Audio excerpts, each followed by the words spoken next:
All right. So as I mentioned before we started here, we're studying Proverbs. So there is a workbook available.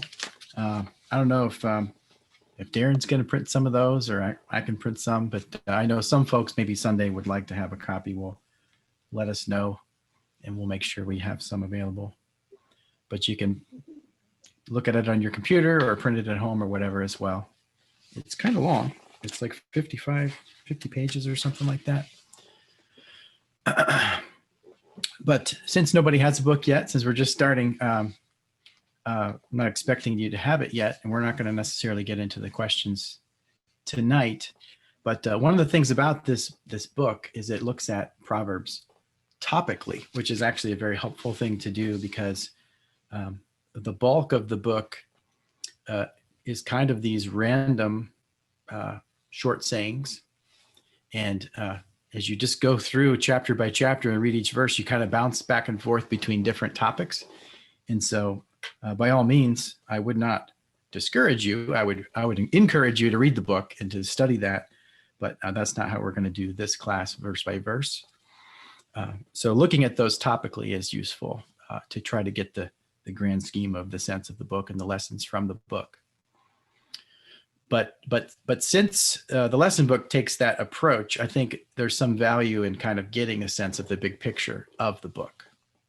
And so to that end, I actually wrote a paper for the class I'm in that sort of fits the bill. So I'm going to kind of key off of that, and I'll share a couple of screens. I have an outline to show. So just trying to get the big picture of the book tonight is the idea.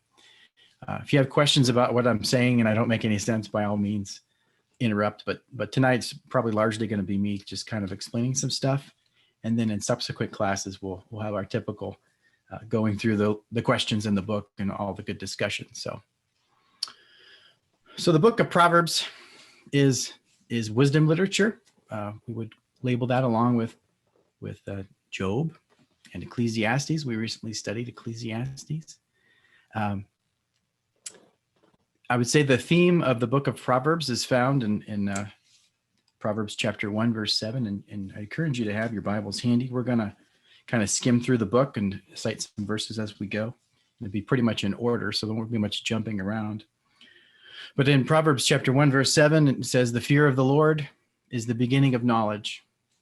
Fools despise wisdom and instruction." So the fear of the Lord is important to gain wisdom, and it's this dichotomy of being wise versus being foolish. That's pretty much the theme of the book.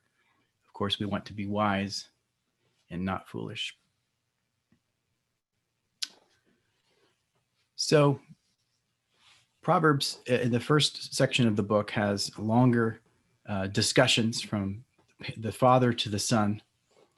The first 9 chapters are that way. They're longer, more coherent discussions of the father lecturing to the son. But then, of course, some of these get into smaller proverbs through chapters 10 and onward. And then toward the end, there's some other structures in the book. But one thing to think about these proverbs is that they are statements of general principle. And so they're not necessarily unconditional. They're good advice for good life.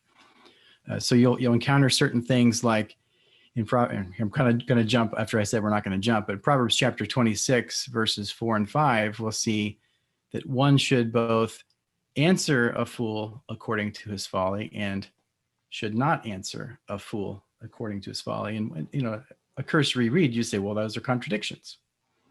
Well, the theme of Proverbs is wisdom, and to know when to apply these things. From the pop culture, you got to know when to hold them, you got to know when to fold them, you got to walk away and when to run. Each of those things is appropriate at different times. And so sometimes it's appropriate to answer a fool according to his folly. Maybe that's the approach to take with a certain individual. And sometimes it's like, well, this is just a waste of time. We're just going to make him upset. And so wisdom is the point of this book. And so you have to step back sometimes when some of these seem puzzling and know how to handle the text. So I mentioned Job and Ecclesiastes. So Job and Ecclesiastes sort of handle the the exceptions to the rule sort of things. So Job, had bad things happen to him, and everyone's assumed, well, if bad things happen to you, it's because you were evil, right? They kept accusing him throughout the book. And then that's sort of the tension in that book, that in fact, he hadn't done anything wrong. Ecclesiastes, he's upset and discouraged with things, and everything's vanity. He's not really getting any satisfaction out of anything. So those are kind of the aberrations, the edge cases to wisdom. And I think Proverbs is sort of the middle case. It's just, here's the general rules of how to live. Here's how to live well. Here's stupid things to avoid. Don't do these things. And here's good things that you should do in your life. That sort of thing. And some of what, thinking about, I've mentioned Solomon already, but the very first verse, the Proverbs of Solomon, the son of David, we see that Solomon is considered the author of this book. And I think we should understand that to be true. But kind of like Psalms, if I were to answer off the cuff, if someone said, well, who wrote Psalms? I'd probably say David, because a Psalm of David, most of them seem to be. But there's there's a Psalm of Moses in there, and there's different authors in the collection in the Psalms. And similarly, in Proverbs, there are different sections that we can call out as well. The words of Agur and Lemuel, the words of the wise. Now, it's possible that some of those are pseudonyms for Solomon, and some take that view. That's fine. But there are different names called out for authorship. And so we even have, toward the end of the book, where it mentions the men of Hezekiah. So in chapter 25, verse 1, it mentions these also are the Proverbs of Solomon. So the Proverbs of Solomon, but which the men of Hezekiah, king of Judah, copied. It says that in chapter 25 of this book. And so, Hezekiah lived 2 centuries after Solomon. So we see there's some work going on with this book, not just that Solomon wrote the whole thing out and everyone just copied that there was some work that was done by later faithful men. So thinking about some key, I might say, characters or ideas in Proverbs. It's not a story, so it's not really characters, but it kind of is. So obviously there's good versus evil, right? There's wise versus foolishness. So on the good side, we want to embrace the fear of the Lord as an idea, this idea of wisdom, and a wise man would be, on this good side. Maybe a good wife in various parts of the book, including the last chapter. And then this personification of wisdom, which a lot of times we'll call Lady Wisdom. And you'll see that as we study the book. So there's this, wisdom, and she does this and she says this sort of thing. Wisdom is sort of like a woman. And then on the bad side, we have, instead of the fear of the Lord, have denying God.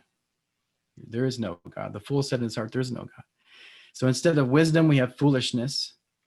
Instead of the wise man, we have the foolish man, or the fool, or the scoffer. These are some key words that we'll see. And then instead of this good wife, this good woman, the worthy woman, the excellent wife, all the different ways to describe her, we have the adulteress, or the strange woman, or the seductress. And then instead of Lady Wisdom, we have Lady Folly. And so she's sort of personified, and she's saying things, and she's calling out and appealing to people with words. And then there's sort of an in-between place. You might say, a young person and undecided. They're developing, they're growing up, and they haven't quite figured out where they're headed in their life. And the word usually used for them is the simple. So I think when I've studied this before, I thought the simple was the fool. But I think that's a mistake. I think the simple are those who are growing up and maturing and figuring out what they're going to do with their life. And then they're at a crossroads. And so then they're appealed to by Lady Wisdom to do good things, or Lady Folly, or this adulteress to go off and do the wrong things. So it's black and white and a little gray too. There's the simple. So I want to show you an outline I put together. There's tons of ways to look at this.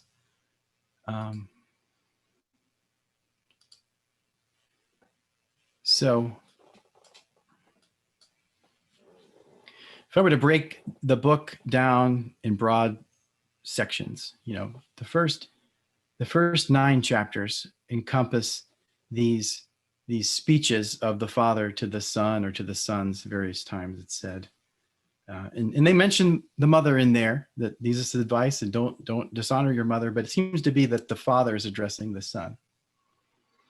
And then as you get to chapter 10 through chapter 29, it's where it kind of breaks from these long lectures into these short, pithy statements. Maybe one verse is its own thing. Maybe 2 or 3 verses go together. Sometimes there's a little section with a topic that seems to run through, but for the most part, it's kind of all over the place with recurring themes, but it's just not, it's not the way I would organize it. Cause I think a certain way, but it's the way it is, but it's the way we have it presented to us. And in that section of 10 through 29, where it's organized that way, we have it called out again that these are of Solomon, for chapters 10 through part of 22. And then in the middle of 22, it talks about the words of the wise. And again, maybe that's just a reference to Solomon, but some think that, he brought these in from other sources and then adapted them for faithfulness with God. And then chapter 25 is where we have that statement that I referred to earlier about that these are of Solomon, but copied by Hezekiah's men. So we have other hands involved at that point. And then we get to chapter 30, toward the end of this book, we have the entirety of chapter 30 is the words of Agur. And so that seems to be, a Gentile person. Some people think it's just a reference to Solomon. So there's different views on that. And he talks about, I believe he talks about his mother's advice there. I might have this switched with Lemuel, but and then Lemuel in the first half of chapter 31, he talks, and he's a king. And so he has some statements there. And then at the end, I think it's very well known, the worthy woman, or the ideal woman, or the excellent woman or wife, is quite a celebrated section of the book there. At the end of chapter 31. So that's how I try to simplify the outline into those sort of sections there. So this is ancient literature, and it's not the way we write stuff, as I kind of pointed out, with the random nature of some of these proverbs being organized in the way that they are.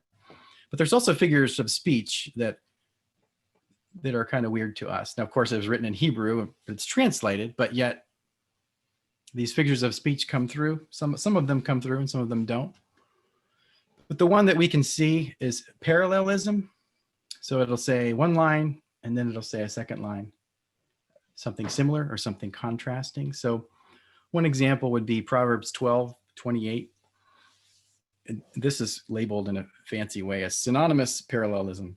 So it's kind of saying the same thing twice, or something similar twice. So Proverbs 12:28, in the way of righteousness is life, and in the pathway there is no death. So you could say, well, in the way and in the pathway, it's kind of saying the same thing.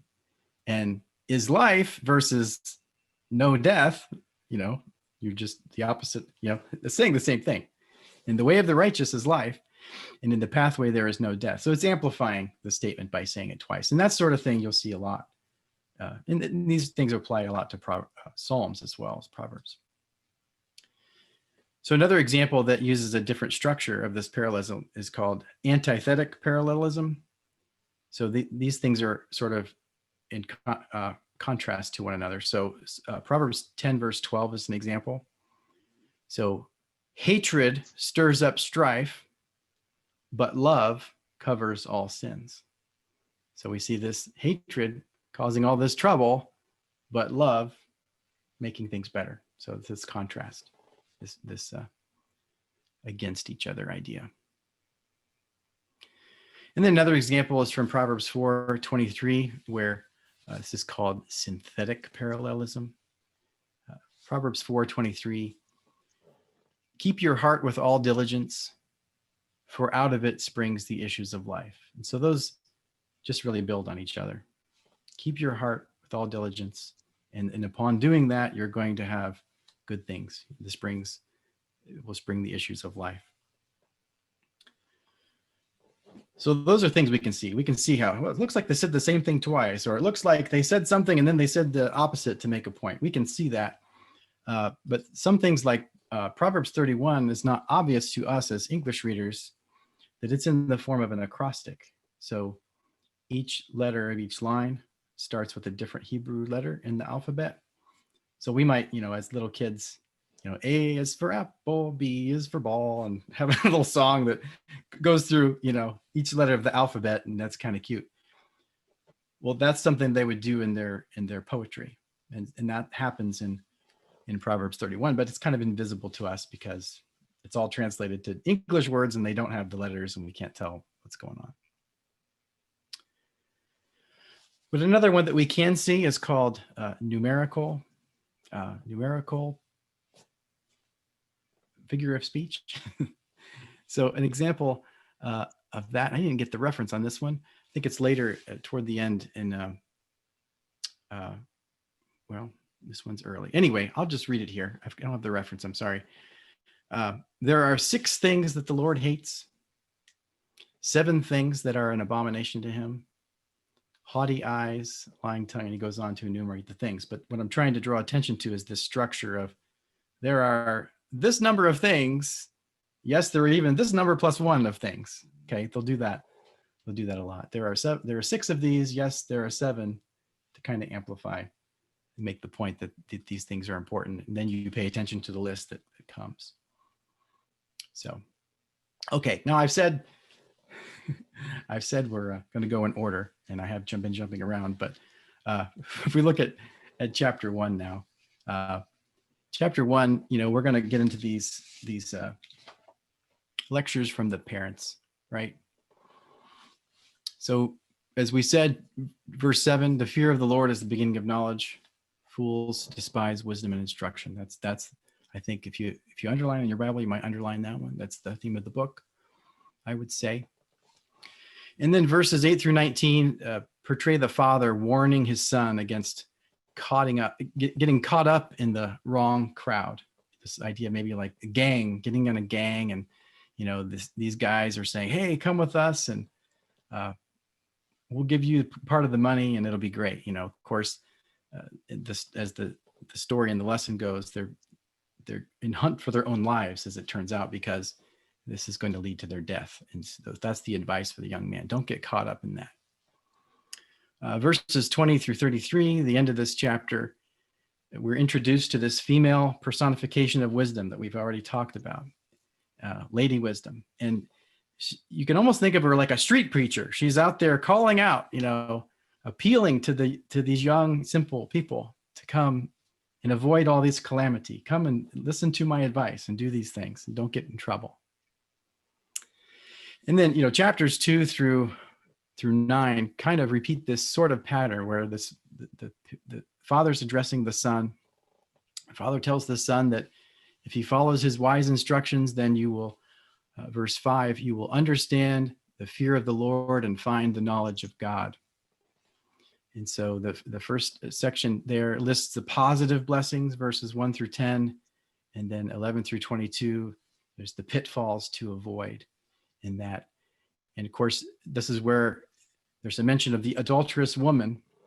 And I would encourage you to think in your mind. Obviously, that's something for a young man to avoid, really, truly. But I think in the way the book is structured, we're also to kind of think of that as Lady Folly versus Lady Wisdom. And so there's this dichotomy between Lady Wisdom, follow her, and Lady Folly, avoid her. And so part of what she's personified as is being this seductress, leading to adulterous relationships and all kinds of trouble. Again, not to say that that's not a real danger and that that's not part of the lesson. You think about in the New Testament, a lot of the lessons about marriage, and then it's really about Christ and the church, right? And so those lessons have fruitful meaning for us about marriage, but they also have important meaning for us to think about the relationship of Christ to the church. I think that's a sort of a similar deal here. Chapter 3, again, we're addressing in verse 1 to my son. The son is instructed not to forget these instructions and to expect blessings in return, and listed in verses 1 through 12, all these blessings. There's an emphasis on honoring God. Verses 5 through 7. Trust in the Lord with all your heart, and do not lean on your own understanding. In all your ways acknowledge him, and he will make straight your paths. Be not wise in your own eyes, for fear the Lord and turn away from evil. So verses 13 on, we come back to Lady Wisdom. And it's the father's talking about this idea of wisdom. And it's almost as if he's trying to talk his son into marrying Lady Wisdom, in a sense, perhaps. That's how it kind of feels when I read it. The great benefits, he talks about the great benefits that she can provide, almost like talking him into why that she would be a good wife in a way. Verse 17, her ways are ways of pleasantness, and all her paths are peace. Verses 19 through 26 talk about wisdom in creation. So that the way that God used wisdom in creation to preserve the life of the one and make decisions with wisdom and using discretion. And then the rest of that chapter talks about dealing with other people, being kind to our neighbor, and that sort of thing. And then chapter 4 again comes with this parental advice to the children. The father talks about his own childhood in verses 4 through 9. And these instructions are again to characterize wisdom as a woman. He says, do not forsake her in verse 6. Do not forsake her, and she will keep you, love you, and she will guard you. Okay. Verses 18 through 19. But the path of the righteous is like the light of dawn, which shines brighter and brighter until full day. The way of the wicked is like deep darkness. They do not know over what they stumble. And again, chapter 5, another address to the son. This chapter focuses on warning against being seduced by an adulterous woman. This theme recurs. And again, I would say, think about that a little more broadly as well. Chapter 5, verses 15 through 20, I think are probably ones we've heard. He says, drink water from your own cistern, flowing water from your own well. Should your springs be scattered abroad, streams of water in the streets, let them be for yourself alone and not for strangers with you. Let your fountain be blessed, and rejoice in the wife of your youth, a lovely deer, a graceful doe. Let her breasts fill you at all times with delight. Be intoxicated always in her love. Why should you be intoxicated, my son, with the forbidden woman, and embrace the bosom of an adulteress? And of course, many have fallen into that sort of trap. So it's timely advice for anyone to consider and follow. Chapter 6, again, addressing the son. This time, the address is followed by an admonition to be wise with money. The son is warned about being a co-signer on a loan. And for someone else, it could lead to financial ruin. I think it was a little bit different structure in that time than maybe what we would think about today with debtor's prison kind of things that these could lead to.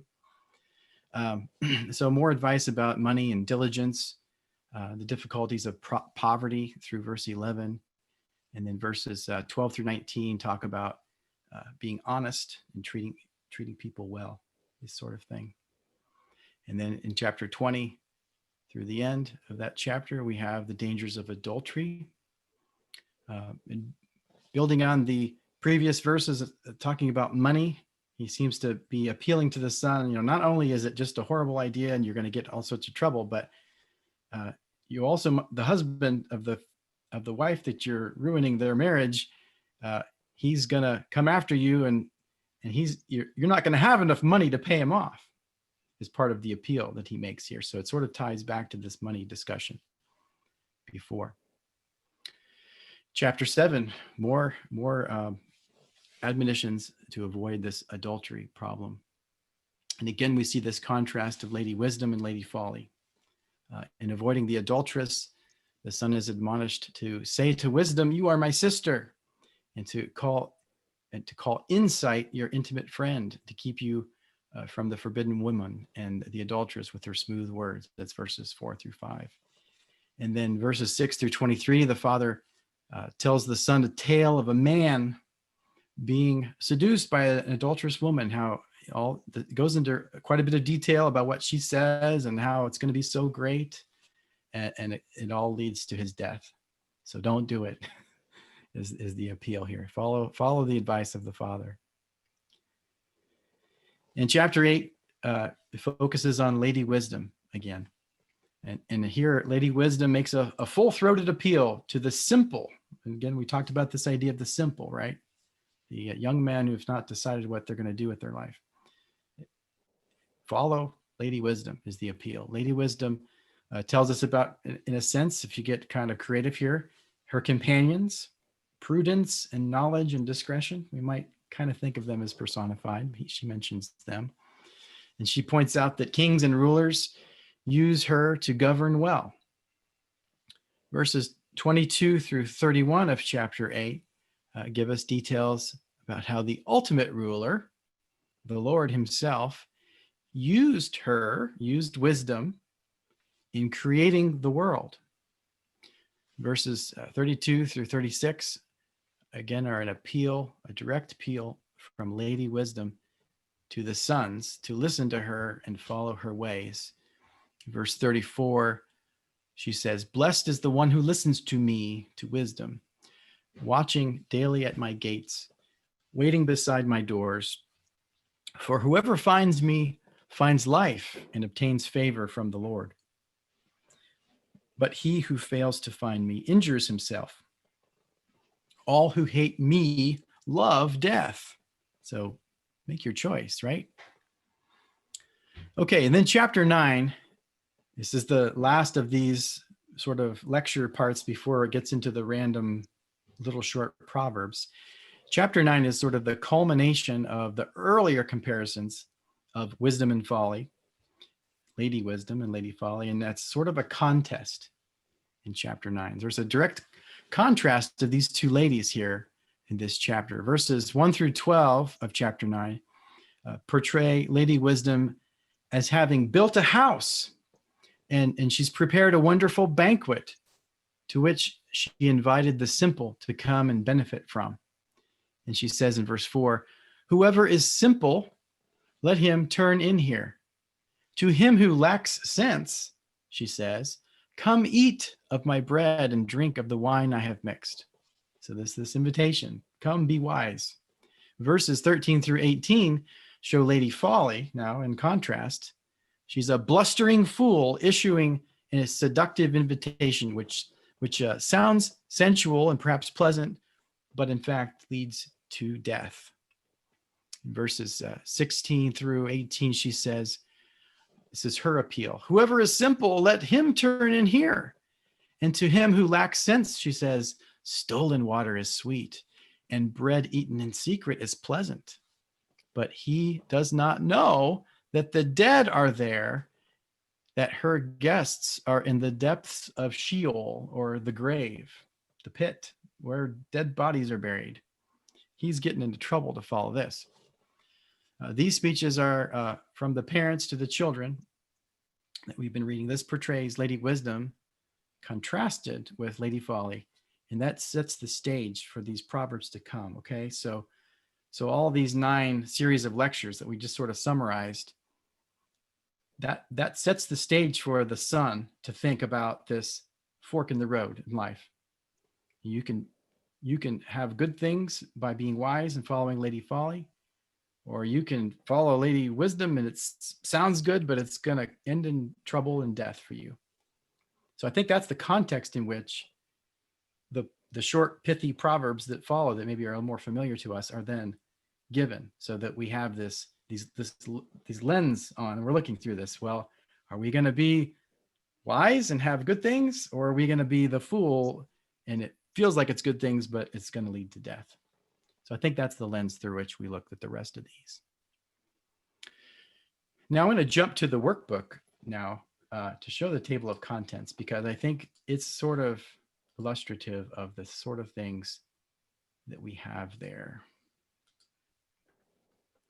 So this is just a page. This is the table of contents from the workbook. And I think the way that they've laid these out do a pretty good job of characterizing, if we were to go on here through chapters 10 through 29 and just talk about the kinds of things that are in there. So let's just read through these, what these are. So of course, the introduction and the idea of wisdom we've talked about, the folly of fools, so the foolishness of fools, we might say. And then several chapters here, the idea of the human heart, and then various aspects of our heart, pride and anger or wrath, the broken spirit, being discouraged, hatred, self-control, and how we should have self-control and use it. Things about the nature of God. Adultery, we certainly already touched on that in the first 9 chapters. Drinking, drunkenness, alcohol abuse, the tongue, what we say, poverty and wealth, and that kind of goes along with industry and laziness. Industry sounds like manufacturing or something, but are you busy doing a job, or are you lazy sitting around like a bum? Is kind of the question there, and that certainly leads to poverty and wealth. Business kind of goes along with that as well, but there's certain proverbs that talk about transactions and being honest and that sort of thing. A good name, we might say a good reputation, right? Friendships, how we deal with our friends. Are we a good friend, or are we, a jerk to people? Are we kind? Are we helpful? Are we generous, or are we greedy? Things about our home life, and certainly that dovetails with husbands and wives, but dealing with children and all that sort of thing. And then the worthy woman, that'd be a reference to that second part of Proverbs chapter 31. But that's also a theme elsewhere in the book as well, recurring statements about that. The nation, how we deal with government and that sort of thing. Some of these proverbs seem to be written in the context of people in the court. So not like the court where we're having a judge, that sort of thing in our culture, but the king's court, and how to handle yourself in those situations to honor the king and to behave appropriately. And so, of course, that's the culture they're coming from. Numerical riddles, which I've alluded to that, 6 of these, yes, 7, that sort of thing. The words of the wise, so breaking down perhaps that different section there. And then a greater than Solomon. So if you haven't looked at the book, does anyone have a guess just by that title what that might be a reference to? I'll give you a chance to unmute. I've been blabbing on a long time here. It would be Jesus. Question. Yes, a greater than Solomon is here, or one greater than Solomon. Yeah, so that last lesson ties the wisdom that we read about here to the wisdom that Jesus uses and his connection to all of that. Very good. He gets a star. Okay. So I had in the paper I had written some similar themes: authority, bribes, diligence, drunkenness, children, controlling your temper, fighting, gossip, health, honesty, humility, listening to advice, messengers. There's actually a lot of things about messengers. Money, neighbors, parents, planning, and you may have noticed I've alphabetized these as we're going through. Righteous versus the wicked, which is really a theme of the book. Shame, worship and prayer, that sort of thing. So those are the themes I drew out when I wrote this paper. So a lot of the same concepts we just read in our table of contents as well. So as we get to chapter 30, so if you're following along in your Bible, we're in chapter 30 now. The words of Agur, the son of Jacob. I don't know how to say it. Jacob. We'll go with that. So like the Proverbs of Solomon, the words of Agur contain diverse proverbs. So sort of debatable whether I would break it up as a separate section, but since it seems to be calling out a different author, or at least a different name for the author, I kind of broke it out separately here. So the identity of this person is uncertain. Some think it might just be a reference to Solomon. I tend to think that it's someone else, but we can all have opinions on that, I guess. I kind of think it's a foreigner is the idea. So Ecclesiastes is also associated with Solomon, and we read that and studied through that together recently. But there in chapter 12, verse 9, it talks about that Solomon was engaged in weighing and studying and arranging many proverbs with great care. And I guess you could take that different ways, that he was writing them completely from scratch and from inspiration and that sort of thing. Or it could be that he was considering all of the things that were out there. So there'd be different opinions on that. I guess I would say just as 1 + 1 always equals 2, regardless of who says it. And the heavens declare the glory of God, regardless of who's looking at the stars. These timeless truths established by God and contained in these proverbs are true, regardless of who first uttered them or wrote them. But they're recorded for us here because they're true and right and helpful, and that God wants us to consider these and follow them. You know, you think about even in Daniel chapter 4, we just studied that book. It's interesting that Nebuchadnezzar, the Gentile king of Babylon, right? In chapter 4, verse 34, he was praising and blessing the Most High, you know, and we have that recorded for us. And that's a good thing for us to read and study as we did. So we shouldn't be surprised at the idea that there might be other Gentiles honoring God in the Old Testament. And of course, it's kind of a little bit of a precursor of the fact that all nations will be blessed through this, right? And we're part of that. So anyway, take that as you want. So Agur here, he honors God and recognizes his wisdom and the work in creating and sustaining the earth, verses 1 through 4. In verses 5 through 9, he extols the truth of God's word. In verse 5, he says, every word of God proves true. He is a shield to those who take refuge in him. Verses 10 through 17, he warns against harming others with our words. In verses 18 through 20, he discusses the relations between a man and a woman.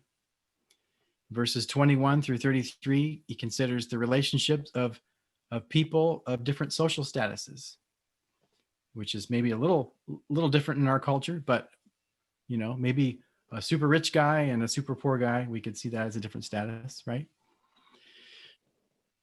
So in verse 21, he says, under 3 things the earth trembles. Under 4, it cannot bear up. Did you catch the number? under 3, under 4, right? Under the 3 things the earth trembles. Under 4, it cannot bear up. A slave when he becomes king, and a fool when he is filled with food, an unloved woman when she gets a husband, and a maidservant when she displaces her mistress. So that's a good one to study sometime. But we're just doing a whirlwind tour here. Chapter 31. Okay, we're getting close to the worthy woman, but we're not there, because the first part of chapter 31 is the words of King Lemuel. So if I was going to have someone try to rattle off all the kings of Israel and Judah, I would ask Dee. And hopefully she would do pretty well with that, but she would never say Lemuel, because that's not one of them, right? This is someone else. And again, I would think this is perhaps another Gentile king that we're bringing in to share these things. But again, some take the view that this is just a pen name or something for Solomon. So take that as you want. This section actually contains the wise instructions of King Lemuel's mother. And I got that a little turned around earlier when I was talking about it. This is the part where his mother, and it's kind of interesting where in the first half of the book, or the first part of the book, we had the father talking to the son. And then here towards the end, we have the mother told the son stuff that now this king is telling. So we kind of have the words of the mother here. Okay, so she counsels him to be wise in his relations with women, and to avoid strong drink, alcohol, and to defend the poor who need his kingly protection. Of course, he's a king, is a man of high status and has responsibilities. Verse 9 of chapter 31, open your mouth, judge righteously, defend the rights of the poor and needy. Now, verses 10 through 31 of chapter 31, we continue this theme of the woman here. We had the mother, and now we have the worthy woman. And she's in these verses, we're extolling the ideal woman or wife. Now, strictly speaking, as we've said, that the book of Proverbs is primarily constructed as wise instructions to sons, it seems, certainly in the first chapters. But these can be more broadly applied to sons and daughters. And certainly this is talking about women. So by all means, we want to take advantage of that. Now, the way that's written, this passage is not portrayed as being addressed to daughters. If you read it the way it's written, it's about women, not really to women. It's interesting. But nevertheless, it's good stuff. Girls and women obviously benefit from considering the ideal qualities described here, but also young men in looking for a wife someday to consider these attributes as well. So while it's practical, I think, for women to think about having these attributes, I think it also relates back to lady wisdom.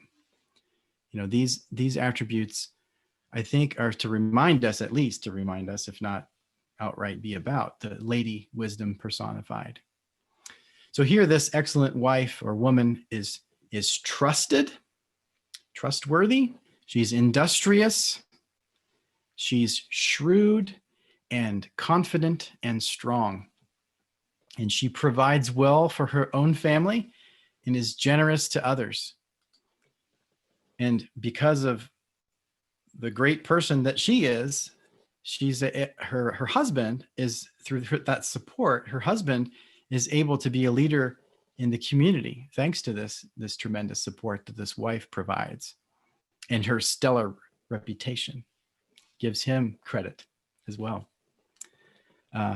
In verse 29 of this chapter, many women have done excellently, but you surpass them all. Charm is deceitful and beauty is vain, but a woman who fears the Lord is to be praised. Give her of the fruit of her hands, and let her works praise her in the gates.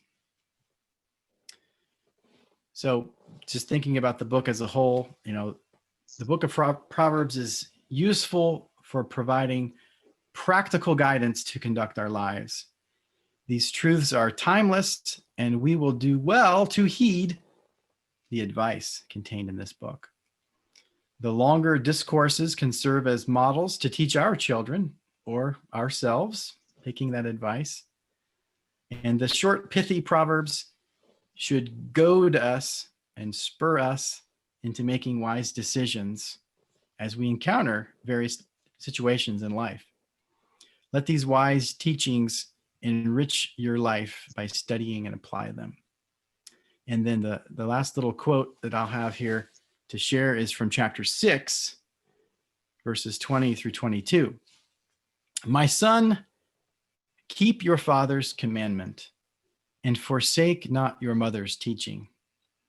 Bind them on your heart always.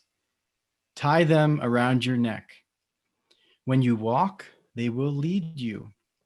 When you lie down, they will watch over you. And when you awake, they will talk with you. A book of practical advice that we can all benefit from. And I will open it for questions or discussion now, because that's pretty much my presentation. Thoughts? Matt? Yes.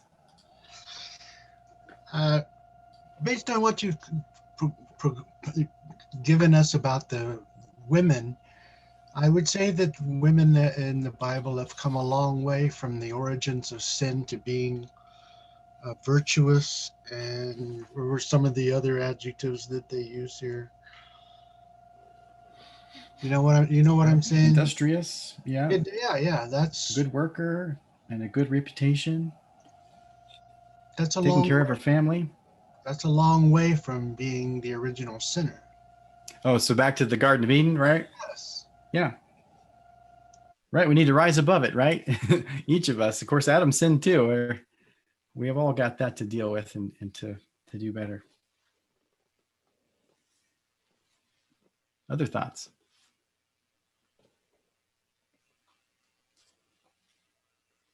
I just enjoy, um, before I would go to work, I like to read one proverb and carry it around with me in my head all day long and try to practice that. It's just a cool way. I feel like some of sections of Paul's letters are like that too, like Colossians chapter 3, there's lists of things, and Peter, there's lists of things, but I can't do them all at once. There's something wrong with me. I can't do it all at once. That's too much. And so I like to just carry that one gem around with me. It's a big book. I had a really good idea a few months ago. I had this idea that what if you had a pack of playing cards and you could print like one little proverb on there and just have them, handy. And then you could just pull out one and think about that and maybe the next day or whatever. And so I went, visual aid. So I thought, well, maybe somebody already did this. And sure enough, I found them on Amazon and they've got that. So I'm not an inventor. I had the idea, but somebody beat me to it years and years ago, I'm sure. So that's pretty cool. So we have this at our table. Before we have our prayer for our dinner, we pull one out and we just read, Proverbs 18:19 and read that. So it's like $5 or something, but it's handy. There's nothing new under the sun, Matt. Yeah, exactly. You missed that one. We're never going to invent anything. Everyone's done everything. I just thought it for a moment.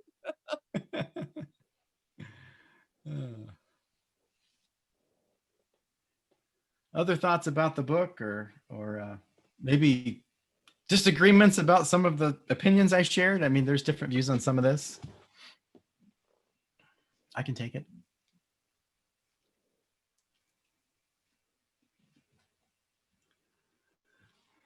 All right. Well, we can stop a little early if there's not more. Encourage everyone to get a copy of this digitally, or is there anyone that is going to really like to have us provide a printed copy? Maybe just speak up and we'll make sure. Janice, I bet you want. We'll just assume you want one. We know you're on the phone and stuff. I think I muted you or whatever. Janice has one, I believe. Oh, she has one. Yeah, I didn't know you. Oh, okay. You're on it. Do we have any more? I thought I had some at the building, but I'll check.